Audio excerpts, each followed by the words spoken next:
Hello there, fellow adventurers. If you don't already know, AdventureX is a narrative game convention in London, which I went to back in 2018 where I met other adventure gamers like Ikifu and the Space Quest Historian. The last couple years, however, the convention has been on hiatus for obvious reasons, so instead they've held a jam just like the Adventure Jam, with games developed in only 2 weeks. There were 47 entries in 2020 and 18 in 2021, so I've compiled a top 10 of my favorite games from the whole jammy lot. And just like in previous jam videos, I got my buddy Potu to help me. Where is Potu? Poto, here. Oh, there you are, Potu. Would you like to help us count down? Poto, help. Number 10. Language Spy Covert Contact is designed to teach English speakers how to play an adventure game in another language. Some knowledge of your chosen language is required, but like me, you could also play it blind and still get some idea of what's going on. Let's choose German and talk to this obdach loser. You don't need to speak German to know that this is a homeless guy asking for money. The characters and backgrounds consist of still images in the same style as the Cowra Reed games. And speaking of Cowra Reed, the latest game in the series, Amos Green's Final Repose, just came out earlier this month. Looks like we can't buy anything in the store because ich habe kein Geld. In other words, we're broke. Our objective is to get into the Rat House, which from playing Gabriel Knight the Beast Within, I know is the town hall. Rat House. That's a town hall. What happens if we touch this statue? Okay, so we broke off the statue's stone bollocks right in front of the guard, and then we used them to break a window to get into this house? I don't need to understand the language to know this is just awesome. We can look at ourselves in the mirror, though we don't really look like your typical adventure game protagonist. I won't give away exactly how to get into the town hall, but it's similar to the infamous cat hair moustache puzzle in Gabriel Knight 3. Ah, Monsieur Mosley. Yes, I have a reservation for you. One moment. Number 9. In Fix-A-Lot, we play a slug whose mission is to restore power to the castle of Queen Crow. What happened to the music? The power's out, Your Majesty. Guards! Bring me Peregrine Fix-A-Lot! As you can hear, this game is voice acted, which is not always the case with jam games. This sandal cloak of mine, I'm gonna make it shine, make it shine, make it shine, make it... Hey! I'm not wearing anything! Get out! I love the quirky sense of humor and odd creatures that inhabit this kingdom, including a helpful chap called Fairy Frog who'd like to take Sammy Scorpion across the lake, but knows that she would instinctively sting him to death even though they would both drown as a result. This is actually based on a Russian animal fable, which can basically be interpreted that for those with a natural propensity towards violence, the desire to cause harm ultimately overcomes any rational consideration for themselves or others. In other words, Sammy Scorpion is a natural born killer. Sammy, no! Why? Who would have thought this weird and wacky game would have such a profound message? What in the name of Guybrush Threepwood's mighty pirate balls is that? Hi, woman face. Any game that has a half woman, half cow called Woman Face is adventure game gold as far as I'm concerned.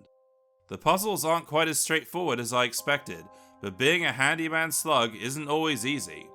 We'll fix everything in the end though, as long as we keep feeding beer to Woman Face and milking her teats. Open wide.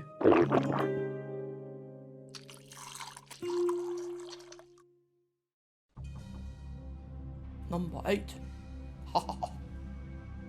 The Construction is the latest chapter in Tales from the Outer Zone, the previous ones being Cyborg Seppuku, The Goat Crone, and Fleshworms, which is included in my Adventure Jam 2019 video.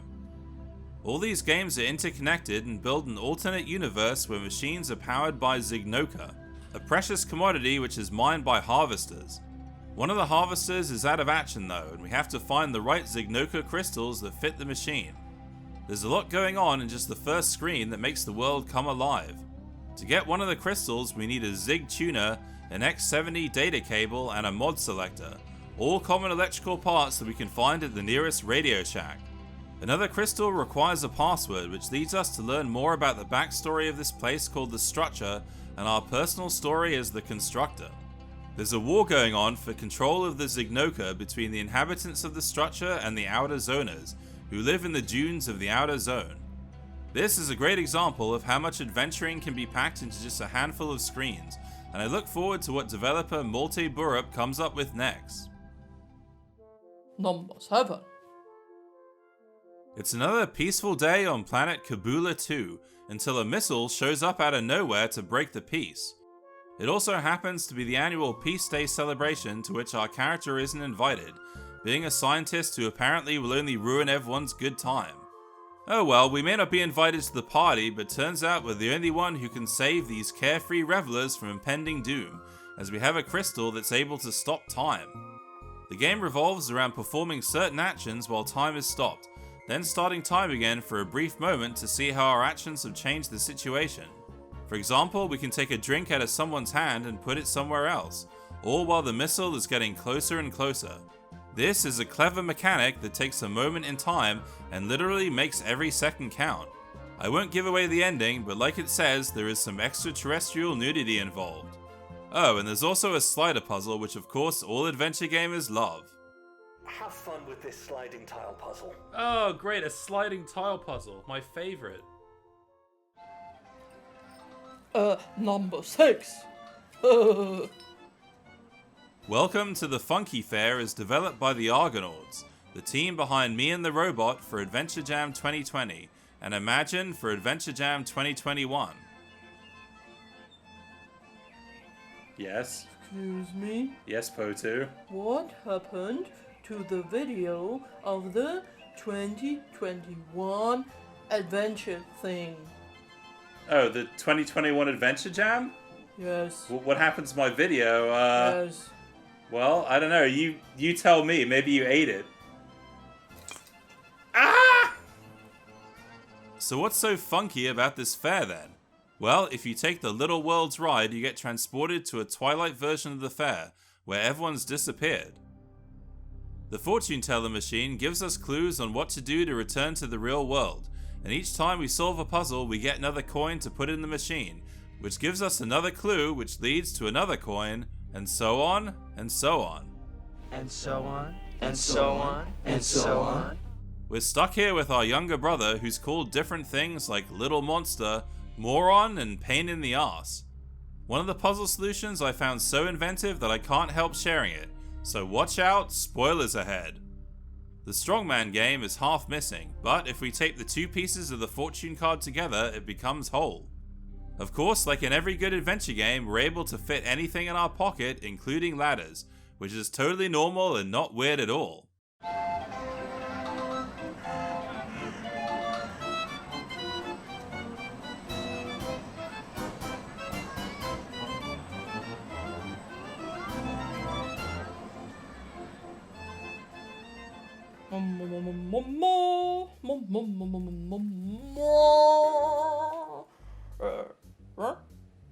Number 5.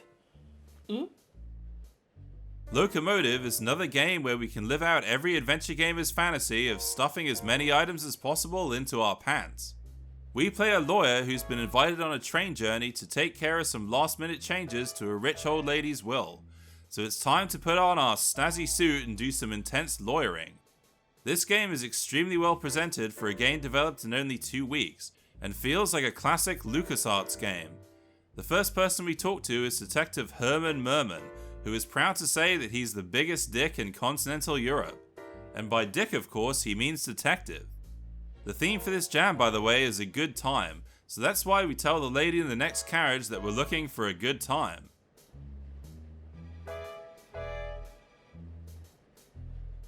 Wait, what was that she was just talking about? Something beginning with F-U? Fudge. Fudge?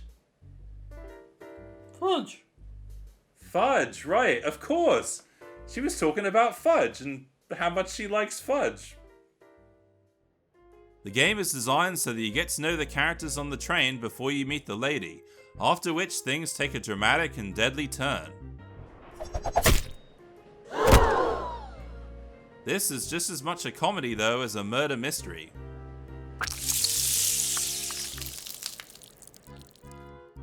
The rest of the game consists of chasing after the will which keeps escaping our grasp, while cross-examining everyone and mixing a special drink so that we can get drunk enough to talk to this guy. By the end, we've learned, among other things, not to expect much from a video game made in 2 weeks. Well, I can say that Locomotive definitely exceeds expectations, and is actually scheduled for a full release on Steam this summer, so go ahead and wishlist it. You'd be loco not to. Number 4. This game is automatically in my top 10 as it has its own title theme song.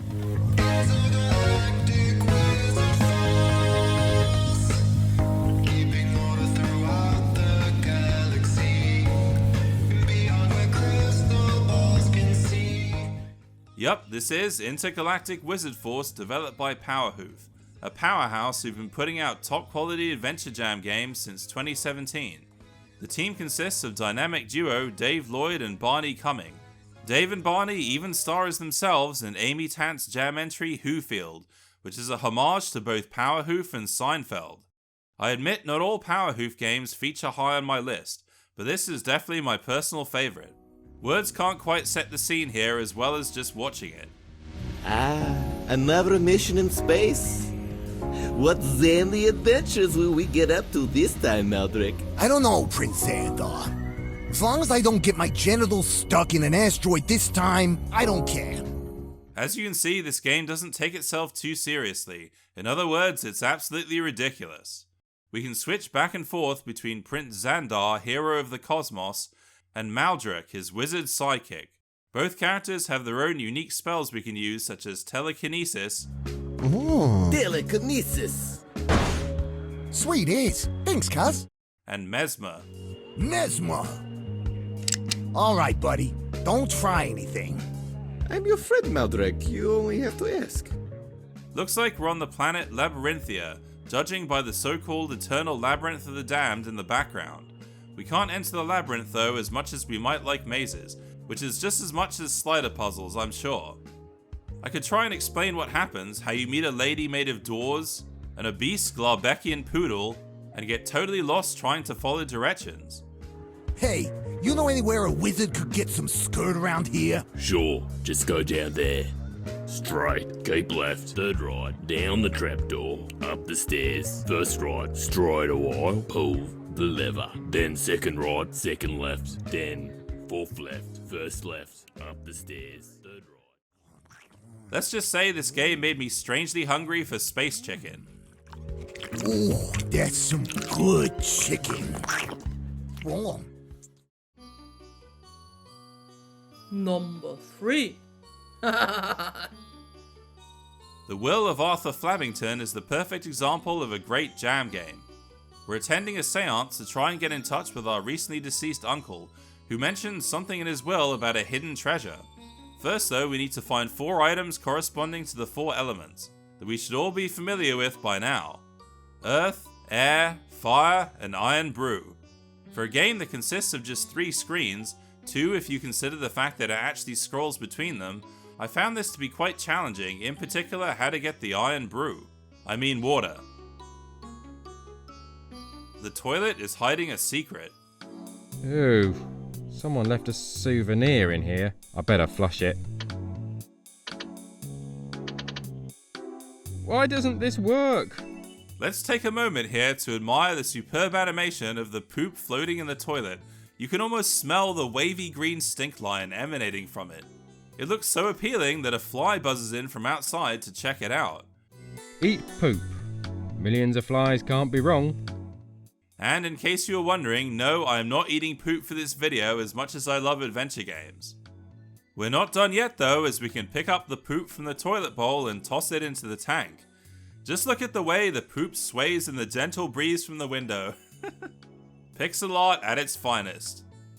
Seriously though, the developer Goo Games is planning to make this into a full game, and I for one would like to find out what the hidden treasure is. So listen to the words of Arthur Flabbington from Beyond.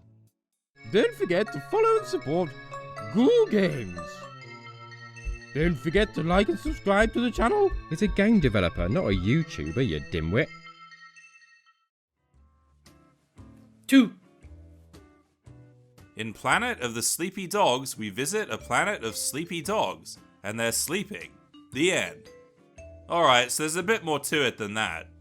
We're adventuring across the universe in our flying Winnebago with our best friend Mr. Pinkerton, looking forward to having a good time on vacation on planet Fur, but when we get there, things aren't quite as we expected.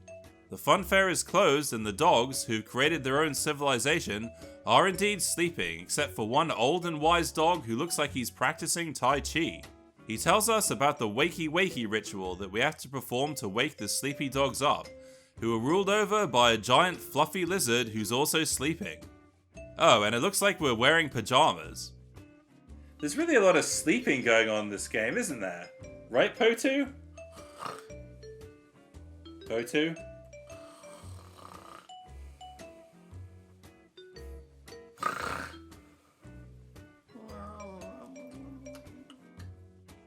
The thing I appreciated about this game, apart from the colourful graphics and cute characters, is that there's actually a backstory behind how the dogs arrived on this planet and their relationship with their fluffy lizard overlord.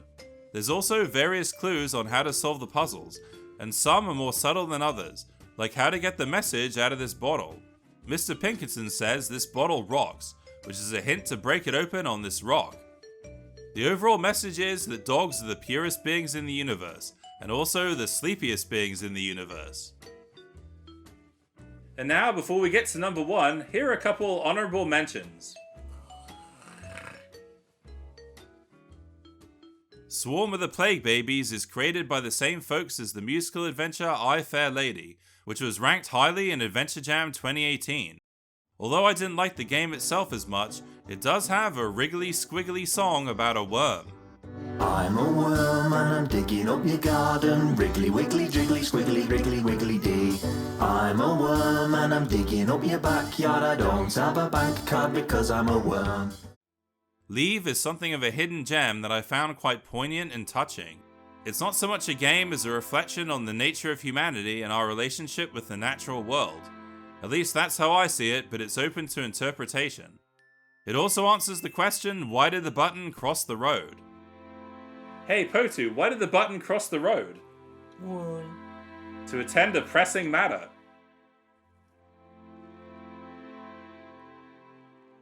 Well, anyway, let's wrap this up, shall we? Da da da da! Number 1. Hair of the Dog by Tall Story Games is undoubtedly my top pick of all the AdventureX Jam games, and they're also in the process of developing Lucy Dreaming, which is scheduled for release later this year. I highly recommend checking out how to play the game first, as it's an amusing twist on the basic control instructions. 3. Waffling. If you do not wish to listen to something that a character is saying, regardless of humor, relevance, or politeness, you may click to skip that particular line of dialogue. There's also an ingenious time option that I'll get to shortly. The main objective is your typical fetch quest, collecting ingredients for the antidote to Roderick Bandersnatch's good time formula, which our uncle was busy making when he mysteriously disappeared. Here's where the time mechanic comes in, as if we drink the formula between the hours of 8 PM and 8 AM, we turn into some kind of hairy man animal.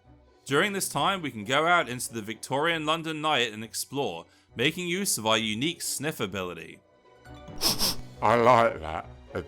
Do it again. Before too long though, we realise we're stuck, and to get any further we need to either wait in real time until daylight hours, or use the game's handy time skip option. I think the formula is wearing off.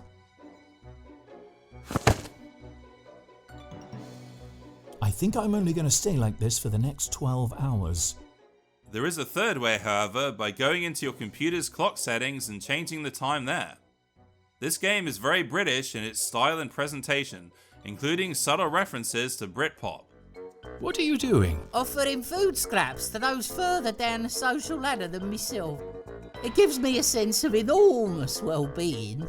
Park life, eh? What are you talking about?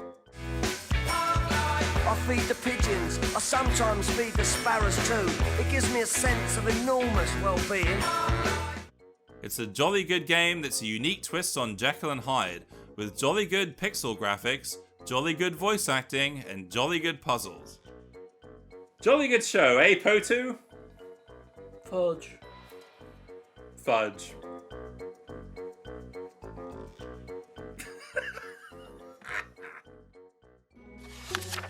That is all. Fare thee well, fare thee well. Oh, they don't stand a chance.